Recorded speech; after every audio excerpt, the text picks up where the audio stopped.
चलिए क्लास शुरू करते हैं। नमस्कार, मैं प्रोफेसर अर्थ हूँ। आज के इस विशेष विश्लेषण में हम प्रेशियस मेटल्स यानी हमारी कीमती धातुओं की दुनिया में सुरक्षित रूप से नेविगेट करने के लिए एक बहुत ही सॉलिड ब्लूप्रिंट पर चर्चा करने वाले हैं। लंबी अवधि के सतर्क निवेशकों के लिए बाजार के इन मौजूदा उतार चढ़ावों और डेटा को समझना इस वक्त बिल्कुल क्रूशियल है। तो चलिए बिना किसी देरी के सीधे चार्ट्स की गहराई में उतरते हैं। आज के इस सत्र में हम कुछ बहुत ही महत्वपूर्ण बिंदुओं से गुजरेंगे। हम करंट मार्केट ट्रेंड्स देखेंगे, टेक्निकल और इकोनॉमिक डेटा के बीच जो टकराव चल रहा है उसे समझेंगे और मूविंग एवरेजेस के साथ साथ भविष्य के उन रास्तों और संचय रणनीतियों पर बात करेंगे जो हमें एक सुरक्षित निवेश योजना बनाने में मदद करेंगी। तो सबसे पहले शुरुआत करते हैं हमारे पहले भाग से। आखिर इस वक्त बड़े मैक्रो इकोनॉमिक लेवल पर चल क्या रहा है? अगर हम मौजूदा माहौल को देखें तो संपत्तियों के बीच एक गजब का कॉन्ट्रास्ट देखने को मिलता है। एक तरफ S&P 500 इक्विटी मार्केट है जो $2.6 ट्रिलियन के भारी भरकम कॉल ऑप्शन ट्रेड की वजह से एक यूफोरिक मैकेनिकल लूप में फंसा हुआ है। मतलब ये अर्थव्यवस्था की असली ताकत से नहीं बल्कि सट्टेबाजी के दम पर उछल रहा है। वहीं दूसरी तरफ बिटकॉइन और डिजिटल एसेट्स अपना नैरेटिव खो रहे हैं और वहां से पूंजी बाहर निकल रही है।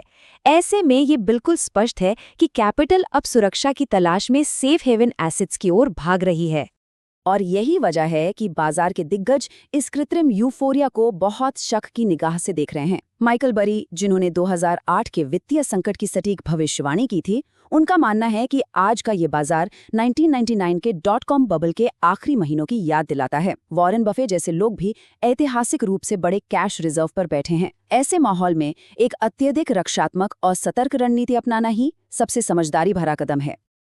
अब आगे बढ़ते हैं दूसरे महत्वपूर्ण हिस्से की ओर, जो है टेक्निकल इंडिकेटर्स बनाम इकोनॉमिक डेटा का चक्राव। आमतौर पर होता यह है कि जब भी अमेरिका से कोई मजबूत जॉब डेटा आता है तो सोने की कीमतों में भारी गिरावट आती है। लेकिन अभी पारंपरिक अर्थशास्त्र के नियम फेल हो रहे हैं। मजबूत जॉब डेटा के बावजूद कीमती धातुएं मजबूती से खड़ी हैं। ऐसा इसलिए हो रहा है क्योंकि कुछ बहुत ही पावरफुल बुनियादी ताकतें जैसे सेंट्रल बैंक्स की लगातार भारी खरीदारी और मजबूत टेक्निकल मोमेंटम बाजार के सेंटिमेंट को पूरी तरह से बदल रही हैं और पुराने नियमों पर भारी पड़ रही हैं। इस बाजार के व्यवहार को गहराई से समझने के लिए हमें इलियट वेव थ्योरी सिद्धांत को देखना चाहिए। देखिए, बाजार कभी भी एक सीधी रेखा में नहीं चलते, वो लहरों या वेव्स में सांस लेते हैं। पहले 1 से 5 तक की बुल रन वेव आती है, फिर बाजार खुद को रीसेट करने के लिए एक शार्प ABC करेक्शन के फेज में जाता है। लेकिन दिलचस्प बात यह है कि हर स्ट्रक्चरल करेक्शन के बाद जो अगला ब्रेकआउट होता है वो पहले वाले से कहीं ज्यादा मजबूत होता है। इसीलिए इन गिरावटों से घबराना नहीं चाहिए। इसी के साथ हम आते हैं तीसरे अहम विषय पर, मूविंग एवरेजेस और ट्रेंड की दिशा। ये हमें बाजार का असली पल्स समझने में मदद करेगा। इस समय अगर हम चार्ट्स को देखें तो हमें बहुत ही विरोधाभासी सिग्नल मिल रहे हैं। शॉर्ट टर्म ट्रेंड को दर्शाने वाला 50 दिन का मूविंग एवरेज नीचे की ओर झुका हुआ है, जो थोड़ी मंदी का इशारा है। लेकिन जरा लॉन्ग टर्म तस्वीर देखिए, 150 दिन का मूविंग एवरेज बहुत ही मजबूती से ऊपर की तरफ स्लोप कर रहा है। इसका सीधा सा मतलब है कि शॉर्ट टर्म में भले ही उतार चढ़ाव हो, लेकिन लंबी अवधि का जो मुख्य ट्रेंड है वो अभी भी पूरी तरह से बुलिश यानी तेजी का ही है। इसे इस तरह समझते हैं, कल्पना कीजिए कि एक ट्रेन किसी अनजान स्टेशन पर खड़ी है। अब वहां खड़े होकर ये तुक्का लगाने का कोई तुक नहीं है कि ट्रेन किस दिशा में जाएगी, है ना? सबसे सुरक्षित कदम यही है कि आराम से इंतजार किया जाए और जब ट्रेन चलना शुरू कर दे तब दिशा की पुष्टि होने पर कदम उठाया जाए। निवेश में भी बिल्कुल यही नियम लागू होता है। किसी भी बड़े कदम से पहले दिशा के स्पष्ट कन्फर्मेशन का इंतजार करना अनिवार्य है। तो जब हम दिशा की बात कर ही रहे हैं तो चलिए भाग 4 पर नजर डालते हैं, जहां हम कीमतों के 2 संभावित रास्तों का विश्लेषण करेंगे।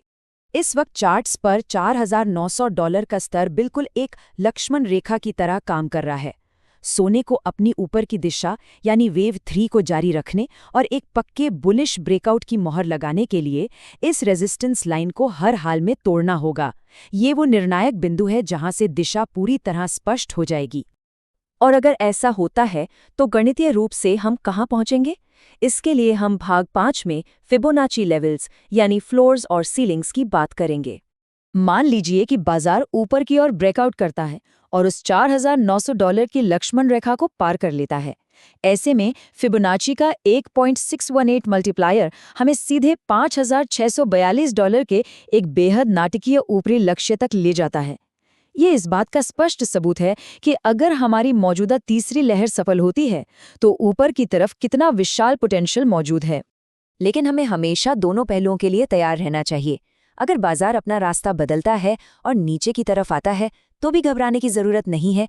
नीचे की ओर $3,500 से लेकर $3,600 के बीच एक बहुत ही सॉलिड सपोर्ट फ्लोर मौजूद है।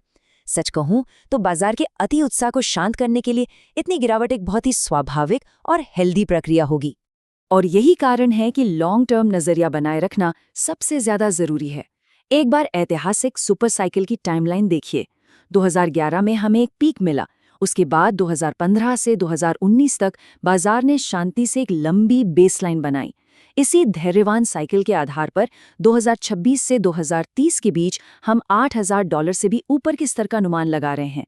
रिटायरमेंट के लिए निवेश करने वालों को हमेशा याद रखना चाहिए कि असली संपत्ति कुछ महीनों में नहीं बल्कि सालों के धैर्य से बनती है। अब सोने के साथ साथ चांदी की वॉलेटिलिटी को नजरअंदाज नहीं किया जा सकता। चांदी एक हाई बीटा एसेट है, यानी ये स्वभाव से ही बहुत ज्यादा अस्थिर होती है। अगर बाजार में कोई बड़ा फ्लश आउट या भारी गिरावट आती है तो चांदी $61 और चरम स्थिति में $40 तक के भारी डिस्काउंट लेवल्स पर जा सकती है। लेकिन एक लॉन्ग टर्म निवेशक के नजरिए से सोचें तो ये वो बेस होगा जहां से इसकी $150 के दीर्घकालिक लक्ष्य की मजबूत नींव रखी जाएगी। तो इन सब बातों का निष्कर्ष क्या है? भाग 6 में हम इसी पर फोकस करेंगे, निवेशकों के लिए एक्यूमुलेशन स्ट्रैटेजी। सबसे पहले तो हमें बाजार के मनोविज्ञान को देखने का नजरिया पूरी तरह से बदलना होगा। आमतौर पर जब बाजार 20 से 25% गिरता है तो उसे क्रैश मानकर पैनिक किया जाता है, लेकिन वास्तविकता में ये गहरे करेक्शन स्ट्रक्चरल रीसेट होते हैं। लंबी अवधि के निवेशकों के लिए ये जीवन में एक बार मिलने वाले वेल्थ एक्यूमुलेशन यानी धन संचय के शानदार अवसर होते हैं। इन्हें दुनिया के अंत की तरह नहीं बल्कि भारी डिस्काउंट की तरह देखना चाहिए। इस पूरे नेविगेशन ब्लूप्रिंट के बुनियादी नियम बिल्कुल स्पष्ट हैं। पहला, हमेशा ट्रेंड के कन्फर्मेशन की प्रतीक्षा करें। दूसरा, दूसरों को देखकर जल्दबाजी यानी फोमो का शिकार बिल्कुल ना हो। तीसरा, अपने पास हमेशा कुछ कैश रिजर्व बचाकर रखें ताकि जब बाजार गिरे तो आपके पास खरीदारी की ताकत हो। और सबसे महत्वपूर्ण, हर करेक्शन को एक डिस्काउंट की तरह ट्रीट करें। तो आज के इस विश्लेषण को हम एक बहुत ही विचारोत्तेजक सवाल के साथ खत्म करते हैं। जब बाजार में अगला बड़ा रीसेट आएगा तो क्या हमारी प्रतिक्रिया सिर्फ डर और घबराहट से तय होगी या फिर हम उस मौके को अपने रिटायरमेंट फंड को मजबूत करने के सबसे बेहतरीन अवसर के रूप में अपनाएंगे? याद रखिए, बाजार में जानकारी के साथ धैर्य ही आपकी सबसे बड़ी संपत्ति है। हमारे साथ इस क्लास में शामिल होने के लिए बहुत बहुत धन्यवाद।